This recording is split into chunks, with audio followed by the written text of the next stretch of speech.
Deep in the night jungle of Guadalcanal, Japanese soldiers tie an older local man to a tree. Discovering a small American flag hidden in his clothing, they demand the exact positions of the nearby Marines. The captive refuses to speak. Frustrated by his absolute silence, the soldiers drive their bayonets into him and leave him for dead in the dirt. Just a few miles away, 900 elite Japanese infantrymen are gathering to launch a massive surprise assault on Henderson Field. They move out, certain their secret is safe, unaware that the bleeding man they just discarded is the only thing standing between an ambitious colonel and total surprise. The dense canopy of Guadalcanal swallows the sounds of nearly 1,000 marching men. The clock is now ticking. While American Marines stationed near the airfield brace for the unknown, they remain unaware of the exact scale, speed, and proximity of the danger rapidly closing in on them. This is not a broad history of the Pacific Theater or a high-level strategic overview. This is a microscopic, brutal countdown compressed into a single,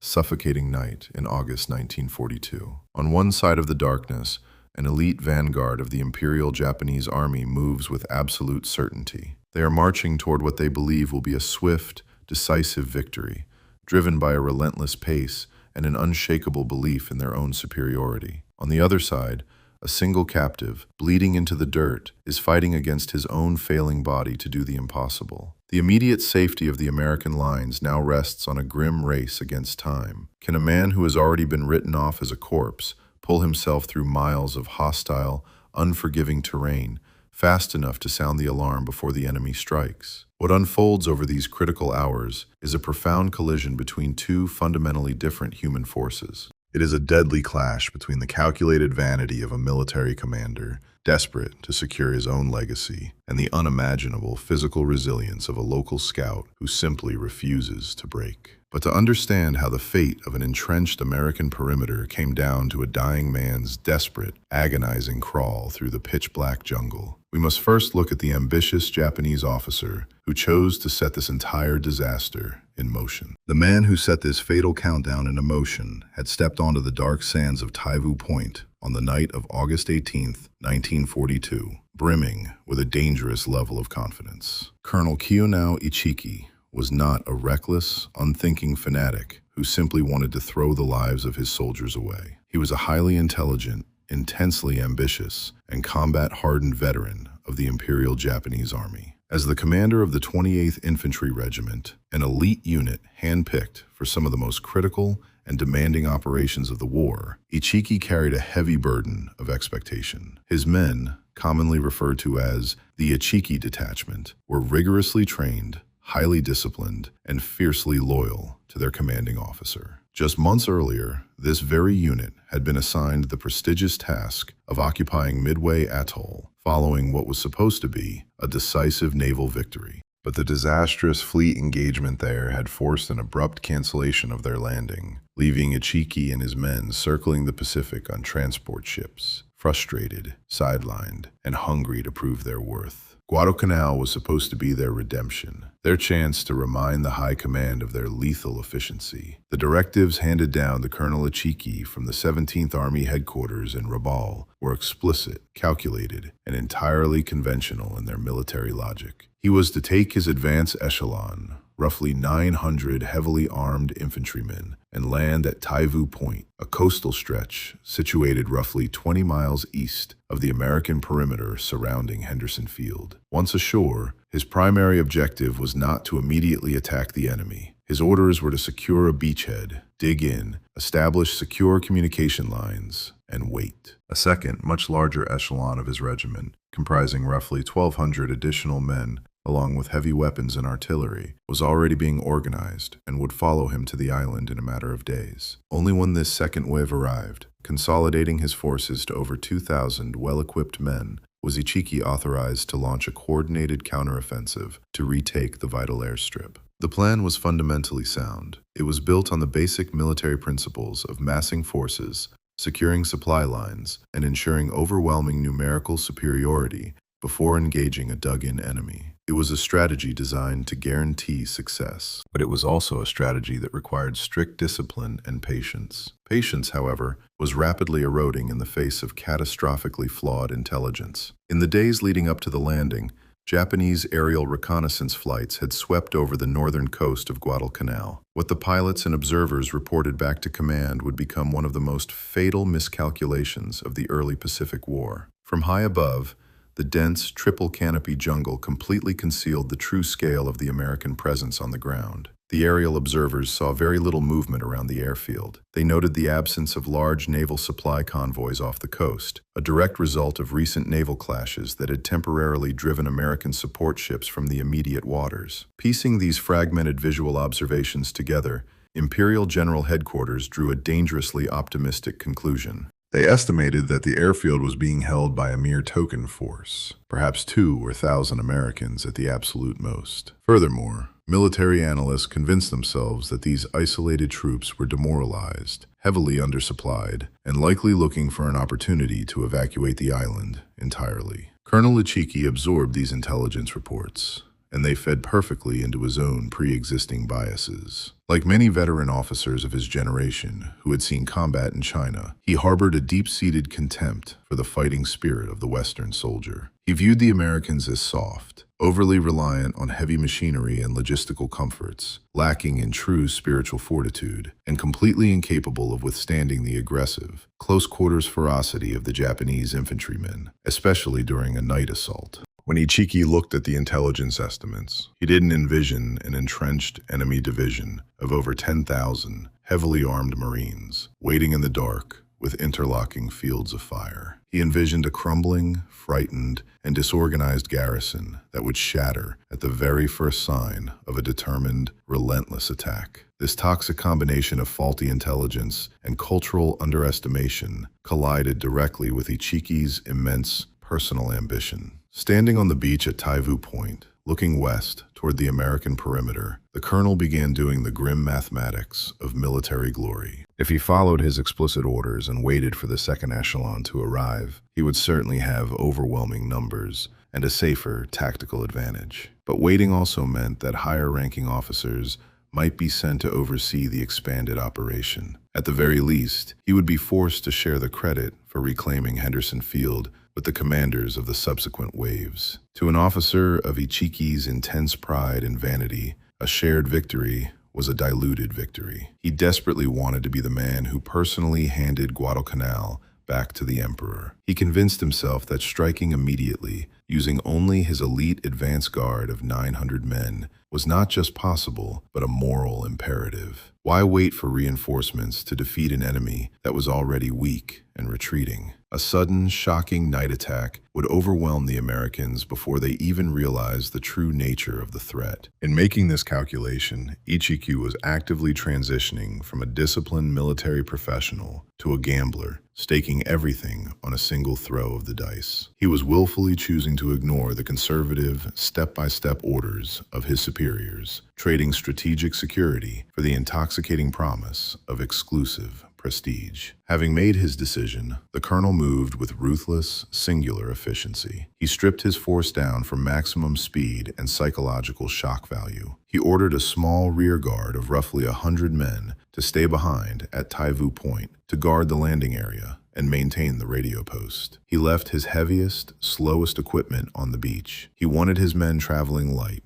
moving silently through the coastal vegetation, relying on rifles, machine guns, and the sheer terror of the midnight bayonet charge. His 900 chosen men formed up and slipped into the suffocating green walls of the jungle, beginning their relentless, confident march westward. Colonel Kiyonao Ichiki was absolutely certain of his impending victory. He had staked his career, his personal honor, and the lives of his entire vanguard on the assumption that the Americans were incredibly weak and that his approach was a total secret. He had factored in the treacherous terrain, the cover of darkness, and the speed of his elite infantry. But in his desperate rush for exclusive glory, there was one vital variable he could never have accounted for. While his column pushed aggressively through the dense vegetation, entirely confident that they held the absolute element of surprise, the older local man his soldiers had just tortured and left for dead in the dirt was refusing to die, and he was already moving. The jungle floor where the Japanese soldiers had left their captive was suffocatingly hot and dead quiet, save for the hum of insects and the distant rhythm of the advancing column. The man lying in the dirt was Jacob Vouza, Before the war tore his island apart, he had spent decades navigating this very terrain as a respected member of the Solomon Islands Armed Constabulary, eventually retiring with the rank of Sergeant Major. When the Japanese invaded, Vouza hadn't retreated into the mountains to wait out the storm.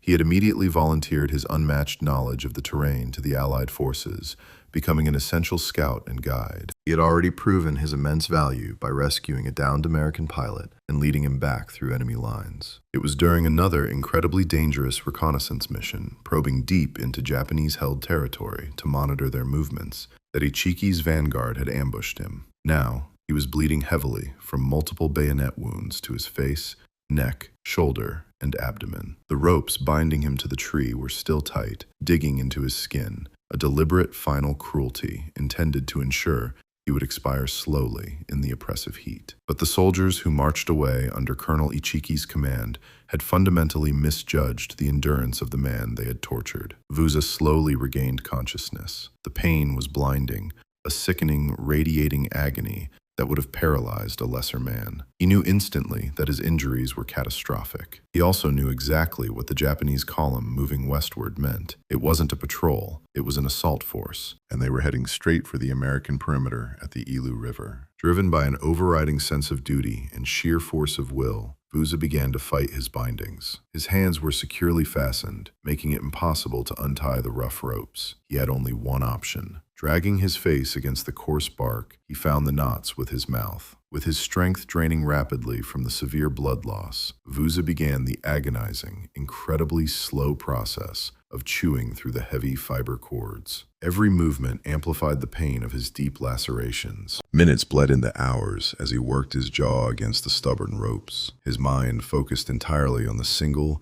overriding necessity of getting free. Finally, the fibers gave way. Vouza collapsed into the mud, totally exhausted, a severely traumatized man who, by all medical logic, should have been in shock and slipping into a coma. Instead, he forced himself up. Standing was impossible. The wounds to his torso and the massive loss of blood made his legs useless. He oriented himself in the absolute darkness, drawing on decades of experience navigating the deep jungle. He knew the Marine lines were miles away. He knew he was dying, but he also knew the speed at which a Japanese infantry column could move. He dragged his body forward, inch by grueling inch, beginning a horrific, desperate crawl through the dense undergrowth, over jagged roots, and through choking mud. He was a man racing against a clock he couldn't see, fueled only by the desperate need to deliver a warning. As Colonel Ichiki confidently drove his men forward, fully believing he had engineered the perfect surprise attack, a heavily bleeding figure was slowly tearing his way through the jungle behind them, carrying the one piece of intelligence that could destroy the entire Japanese plan. The suffocating darkness of the Guadalcanal jungle enveloped the marching column like a physical weight, yet Colonel Kiyonao Ichiki felt only the electric anticipation of imminent triumph. Moving westward along the narrow coastal track, his advance force of 900 men cut through the dense undergrowth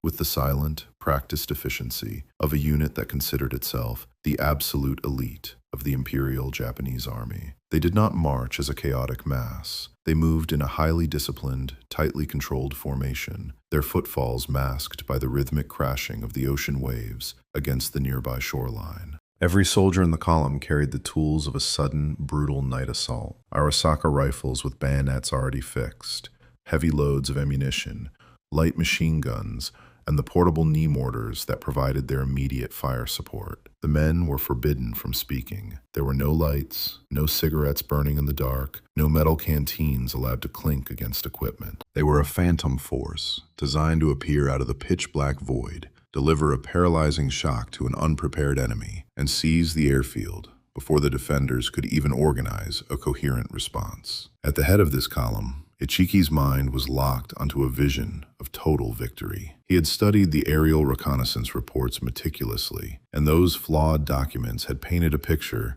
that aligned perfectly with his deepest prejudices. In his mind, he was not marching toward a heavily fortified military perimeter manned by a division of combat-ready Marines. He believed he was closing in on a disorganized, demoralized remnant of American troops who were fundamentally lacking in spiritual fortitude. Ichiki subscribed entirely to the prevailing military philosophy of his command, which dictated that Western soldiers were overly dependent on logistical comforts and heavy firepower, rendering them soft and uniquely vulnerable to aggressive, close-quarters infantry assaults, particularly at night. The dark was the Japanese infantryman's greatest ally, a theater of war where absolute aggression and the willingness to engage in hand-to-hand combat would shatter the fragile morale of the enemy. As the miles disappeared behind them, Ichiki's confidence hardened into absolute certainty. He envisioned the American sentries dozing at their posts, their officers panicked and scrambling in the dark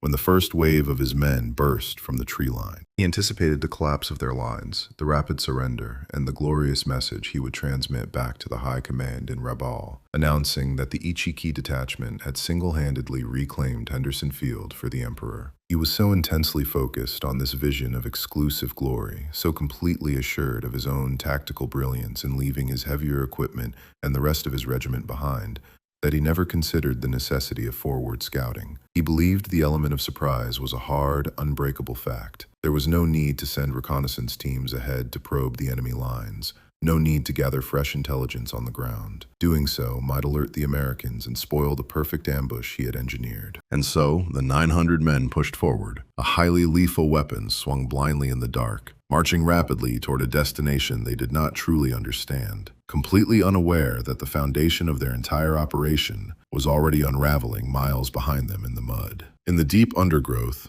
far behind the advancing Japanese column, the jungle floor was a chaotic tangle of rotting roots, razor-sharp vines, and suffocating humidity. Here, stripped of his uniform and bleeding profusely into the earth, Jacob Vouza was engaging in a physical struggle that defied every logical medical parameter of human survival. The bayonet wounds to his neck, chest, shoulder, and abdomen were catastrophic. His body was suffering from massive blood loss. His muscles were violently seizing from trauma and exhaustion, and the shock of the assault should have already shut down his central nervous system. Yet as the distant, muted sounds of the Japanese column faded further to the west, Vouza was not succumbing to the dark. He was actively, agonizingly, tearing his way through it. Standing upright was a physical impossibility. His legs lacked the strength to bear his weight, and the severe lacerations across his torso made any vertical movement a blinding explosion of agony. The only way forward was to crawl. He pulled himself along the unforgiving jungle floor,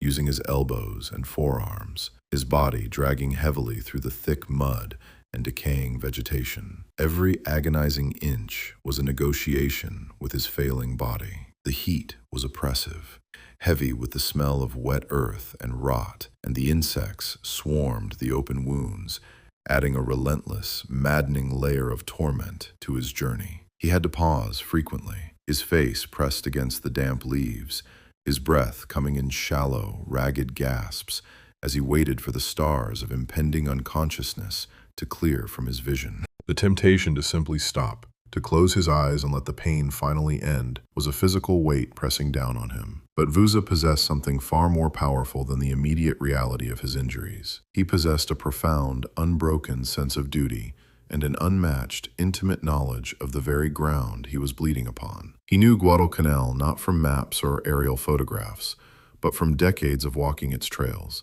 understanding its contours, and reading its environment. In the pitch-black darkness where a lost man would wander in circles until he died, Vouza knew exactly where he was and exactly where he needed to go. He oriented himself by instinct, memory, and the distant sound of the ocean, plotting a direct, desperate course toward the American lines at the Ilu River. As he dragged his shattered body forward, his mind focused entirely on the single piece of intelligence that now defined his existence. He had seen the size of the force. He knew it was not a standard patrol or a small raiding party. It was a massive assault column, heavily armed and moving with alarming speed directly toward the airfield. He knew the Marines were in danger, and he knew that the men who had tortured him and left him bound to a tree were counting on his silence to guarantee their success. This realization fueled a fierce, overriding determination that pushed the pain into a distant corner of his mind. He was no longer just a victim trying to survive. He was a soldier executing a critical mission. The duality of the night was stark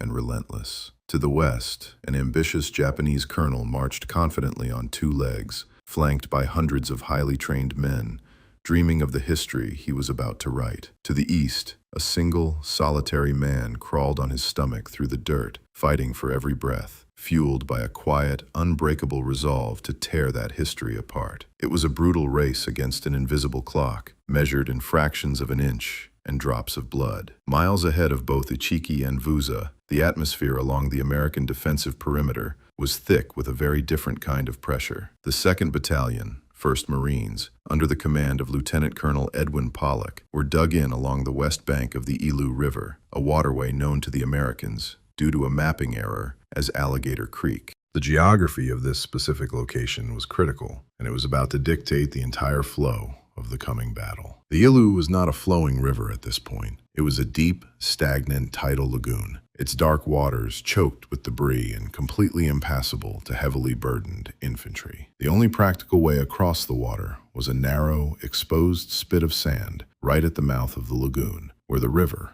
met the ocean. This sandbar was a natural, unavoidable choke point, a geographical funnel that any attacking force coming from the east would be forced to cross. The Marines understood the tactical significance of this sandbar intimately, and they had spent days preparing a terrifying welcome for anyone who tried to use it. The defensive line was not a haphazard collection of foxholes. It was a meticulously engineered kill zone. Deep fighting positions had been dug into the western bank, reinforced with sandbags and camouflaged against the dark tree line. Strands of thick barbed wire had been strung across the approaches to slow any forward momentum. But the true lethality of the American position lay in the placement of their heavy weapons. Water-cooled 30 caliber M1917 Browning machine guns were sighted in and locked down on fixed tripods, their barrels angled to create perfectly intersecting, overlapping fields of fire directly across the narrow sandspit.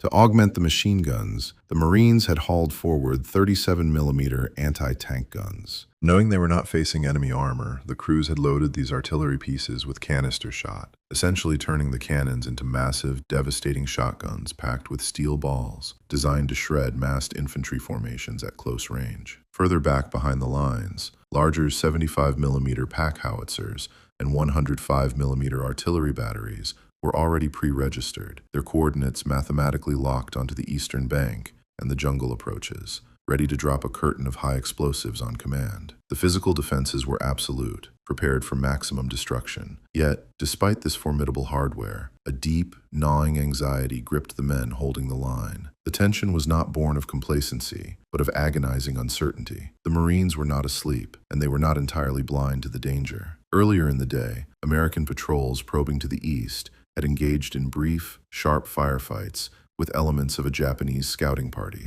They had found freshly cut communications wire and signs of recent movement in the jungle. The command post knew, without a doubt, that an enemy force had landed on the island and was operating somewhere to the east of the perimeter. But knowing the enemy is out there is fundamentally different from knowing when and how they will strike. The intelligence was fragmented, vague, and terrifyingly incomplete. Was it a small raiding party meant to harass the lines, or a massive assault force aiming to break them? Were they miles away, planning to attack in a week? Or were they creeping through the jungle right now, preparing to hit the wire before dawn? This lack of precise information forced the Marines into a state of exhausting, continuous high alert. The men sat in their dark fighting holes, their eyes straining against the impenetrable blackness of the eastern tree line across the lagoon. The jungle noise was deafening. The constant screech of insects, the rustle of land crabs, the sudden snap of a falling branch. And every single sound had to be analyzed, questioned, and treated as a potential threat. Fingers rested heavily on triggers. The safety catches on the rifles were already disengaged. The psychological weight of waiting for a blow in the dark, not knowing the weight of the fist or the moment it will land, was draining the defenders. They had the weapons, the terrain, and the discipline, but they lacked the one crucial piece of information that would allow them to fully commit to the defense. They needed a lock. They needed definitive, actionable intelligence that would turn their vague anxiety into absolute mathematical certainty. It was in the darkest, most agonizing hours of the early morning that the agonizing race through the jungle finally collided with the tense American perimeter. A rustle in the dense vegetation ahead of the Marine listening posts, distinct from the random movements of the jungle animals, immediately sent a jolt of adrenaline down the line. Weapons were raised, bolts were quietly racked, and the sentries braced for the sudden eruption of a Japanese banzai charge. But the shape that emerged from the suffocating darkness did not charge. It dragged itself forward, collapsing near the perimeter wire, a solitary broken figure gasping for air. The Marines who cautiously moved forward to intercept the figure were met with a sight that fundamentally defied human logic. When a low-beam flashlight was briefly clicked on, shielded beneath a poncho to avoid giving away their position, the pale light revealed a nightmare. The man on the ground was covered in a thick layer of mud, sweat, and rapidly coagulating blood. His face was deeply slashed, his shoulder was torn open, and a severe bayonet thrust to his neck had damaged his throat, making every breath a wet, ragged wheeze. By every medical standard, the man pulled over the wire should have been dead hours ago. Yet Jacob Vouza was awake, his eyes burning with an intense, frantic urgency. He recognized the American uniforms, and despite the catastrophic trauma to his body, he refused to surrender to the shock. Medics were immediately called to the front line, rushing forward with morphine syrettes, plasma, and field dressings, their hands moving quickly to assess the massive hemorrhage. But as they tried to push him down into the dirt to stabilize his wounds, Vouza reacted with a shocking display of physical defiance. He fought the medics off. He weakly but firmly pushed away the hands trying to administer the painkillers. He knew that the morphine would cloud his mind, dull his speech, and pull him into the dark before his mission was complete. He could not afford to lose consciousness. Not yet. His voice, damaged by the blade that had pierced his throat, was a barely audible, strained rasp, but his words carried the weight of absolute authority. He demanded to speak directly to the commanding officers. He demanded to see Martin Clemens, the British district officer he served alongside, and the Marine commanders who held the lives of the men on the line in their hands. When Lieutenant Colonel Pollock and the intelligence officers crouched down beside the bleeding scout in the mud, Vouza delivered the payload that would alter the course of the Pacific War. He did not give them vague estimates or panicked rumors. Drawing on his trained eye and his unbreakable memory, he delivered precise, tactical intelligence. He told them about the massive column of infantry. He described the hundreds of heavily armed Japanese soldiers moving with purpose and speed. He pointed directly toward the east, confirming the exact axis of the impending attack. And most importantly, he delivered the timeline. The enemy was not resting. They were not waiting for the morning. They were marching right behind him, closing the distance with every passing second. The attack was imminent, massive, and aimed directly at the narrow sand spit of the Ilu River. Having transferred the burden of the intelligence to the American command, having ensured that the men who tortured him would not find a sleeping enemy, the sheer force of will that had kept Jacob Vouza moving for miles finally snapped. The adrenaline drained from his shattered system in an instant, replaced by the crushing, absolute reality of his catastrophic wounds. He stopped fighting the medics, his body going completely limp in the mud as he finally slipped into the deep, dark relief of unconsciousness. His duty fulfilled beyond the absolute limits of human endurance. In the command post, the paralyzing uncertainty of the night instantly vanished, replaced by cold, mechanical precision. Vouza's agonizing crawl had provided the ultimate tactical lock. The vague anxiety of a potential threat was instantly transformed into the hard geometry of an impending slaughter. Orders snapped down the field telephone wires, urgent and definitive. Artillery crews in the rear rapidly verified their firing coordinates, their hands resting on the lanyards. The machine gunners along the riverbank settled into their firing positions, tightening their grips on the spade grips of the heavy Brownings, their thumbs hovering over the triggers. The crews manning the 37mm anti-tank guns performed one final check on the breeches, ensuring the deadly canister rounds were seated and ready to fire. Every Marine on the line knew exactly what was coming, exactly where it was coming from, and exactly when to expect it. The trap was set, fully armed, and perfectly calibrated. Colonel Ichiki, completely blind to the fact that his secret had been torn from the jungle and handed to his enemy by a man he considered already dead, was about to step out of the darkness and march his elite vanguard straight into a perfectly prepared nightmare. At 1:30 in the morning, on August 21st, the suffocating silence over the Ilu River finally broke. Emerging from the dense eastern tree line, the first wave of Colonel Ichiki's elite vanguard formed up on the edge of the narrow sand spit. True to their doctrine, they did not creep forward. They burst out of the darkness in a highly coordinated, aggressive frontal assault, bayonets fixed, moving rapidly across the exposed sand. In their minds, they were just seconds away from overrunning a terrified, disorganized garrison that would shatter at the first sound of their war cries. Instead, the dark western bank erupted in a blinding sheet of industrial violence. Waiting in total silence, the Marines of the 2nd Battalion had let the Japanese vanguard commit fully to the narrow geographical funnel of the sandbar before unleashing their trap. When the order to fire finally came, the carefully calibrated interlocking fields of the water-cooled Browning machine guns tore across the sand, instantly creating an inescapable crossfire. The 37mm anti-tank guns,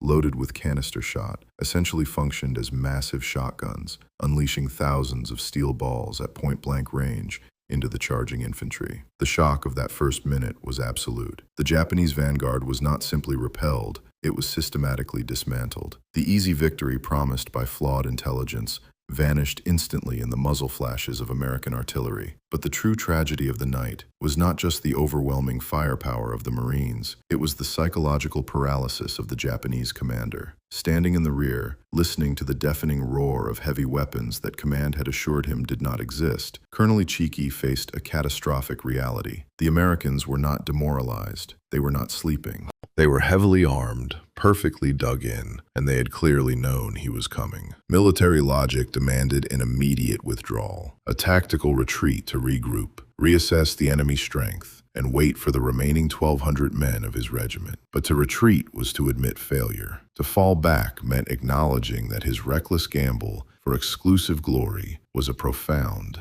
fatal error. Trapped by his own vanity, Ichiki refused to accept the reality unfolding in front of him. He convinced himself that the Marines would still break if pushed just a little harder. Driven by pride and an absolute refusal to lose face, the colonel issued a command that sealed the fate of his entire detachment. He ordered a second wave to charge across the exact same narrow sandspit. What followed was a chilling testament to the lethal clash between human willpower and mathematical firepower. The Japanese infantrymen displayed exceptional, unflinching personal bravery. They followed their orders without hesitation, charging repeatedly into the darkness, attempting to sprint across the exposed sandbar, or wade through the deep, debris-choked water of the lagoon to flank the American positions. But sheer courage cannot alter the trajectory of a pre-registered artillery shell. Wave after wave of elite soldiers rushed directly into the perfectly sighted American kill zone, only to be met by an impenetrable wall of steel and high explosives. The night attack had transformed from a confident, perfectly planned ambush into a sustained, relentless massacre. Ichiki was systematically feeding his finest troops into a meat grinder, refusing to stop,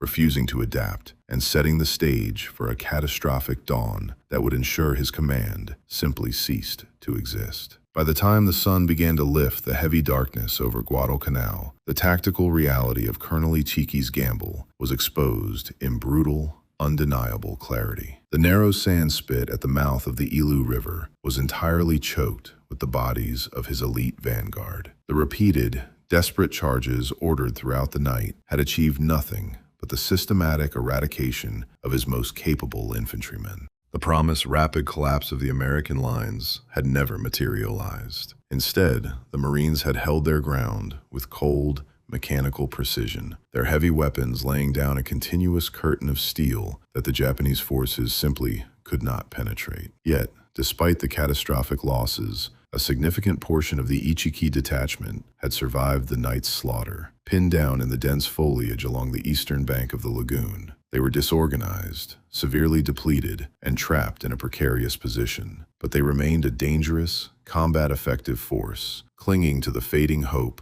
that the daylight might somehow alter the grim mathematics of the engagement. But Lieutenant Colonel Pollock had no intention of allowing the Japanese survivors to regroup or escape back into the jungle. As morning broke, the American defense seamlessly transitioned into a ruthless, highly coordinated counteroffensive. The Marines did not launch a reckless frontal assault across the very sandbar they had just defended. Instead, Pollock utilized the geographical advantage. He dispatched elements of the 1st Battalion to swing south, crossing the Ilu River further upstream, completely bypassing the surviving Japanese force and effectively sealing off their only avenue of retreat back to Taivu Point. The remnants of the Ichiki detachment found themselves entirely surrounded, compressed into a small, isolated coconut grove on the eastern bank. The final phase of the destruction was characterized by overwhelming, inescapable firepower. Marine artillery batteries and heavy mortar teams, now operating with the clear visibility of daylight, began to systematically pound the confined coconut grove. The barrage was relentless, designed to shatter any remaining defensive cohesion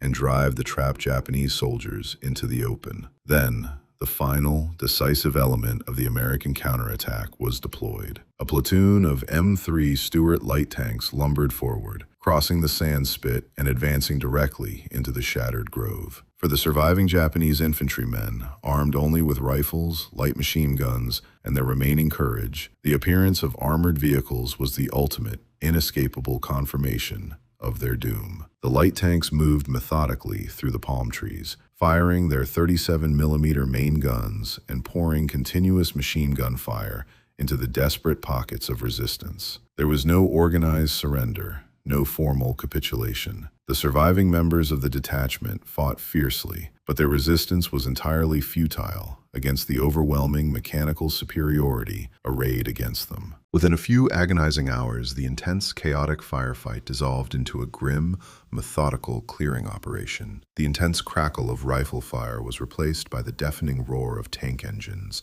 and the systematic thud of American artillery. Colonel Kiyonao Ichiki's once elite advance echelon had simply ceased to exist as a functional military unit. The ambitious commander, who had staked his entire reputation on the assumption of a soft, easily broken enemy, was forced to witness the total, systematic annihilation of his men in the sand and mud of a foreign beach. The cost of his arrogance was absolute. When the guns finally fell silent in the coconut grove, the reality of the disaster settled over the few surviving Japanese officers. Deep within the shattered tree line, Colonel Kiyonao Ichiki stood amid the absolute ruin of his command. Out of the 900 elite infantrymen he had confidently marched into the dark, roughly 800 were dead. He had broken the strategic timetable, ignored his orders to wait for overwhelming reinforcements, and staked his entire reputation on the assumption that an immediate attack would bring exclusive glory. Now, his command was gone. Recognizing the finality of his defeat, Ichiki quietly prepared for the end. He took the regimental colors,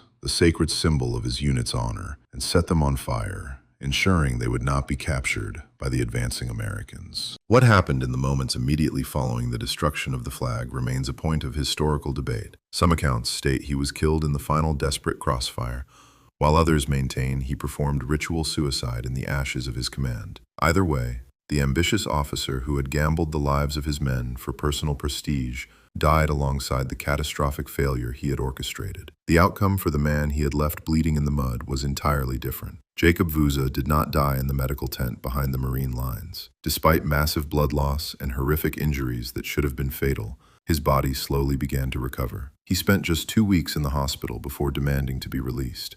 Rejecting any suggestion of a quiet medical discharge, Vouza returned to active duty, continuing to serve as a vital scout and guide for the Allied forces throughout the brutal Guadalcanal campaign. He would go on to receive the American Silver Star and the British George Medal for his actions that night. The profound irony of these two fates forms the true legacy of the battle at the Ilu River. A highly trained military commander, operating with complete freedom of choice and a clear mandate to wait, allowed his own vanity to blind him to reality, resulting in the annihilation of his entire force. Meanwhile, an aging local scout, stripped of all power and left completely at the mercy of his enemy, refused to break. This single night on Guadalcanal proved that true honor is rarely found by those who chase it at the expense of others. Colonel Ichiki marched into the dark demanding a legacy, willing to sacrifice his entire vanguard for a place in history, only to have the jungle swallow him whole and leave behind nothing but the ashes of a burned flag. He sought glory through destruction, while the man he left to die in the dirt sought only to fulfill a quiet obligation to others. In the end, the overwhelming arrogance of an empire was completely dismantled by the agonizing resilience of a single scout,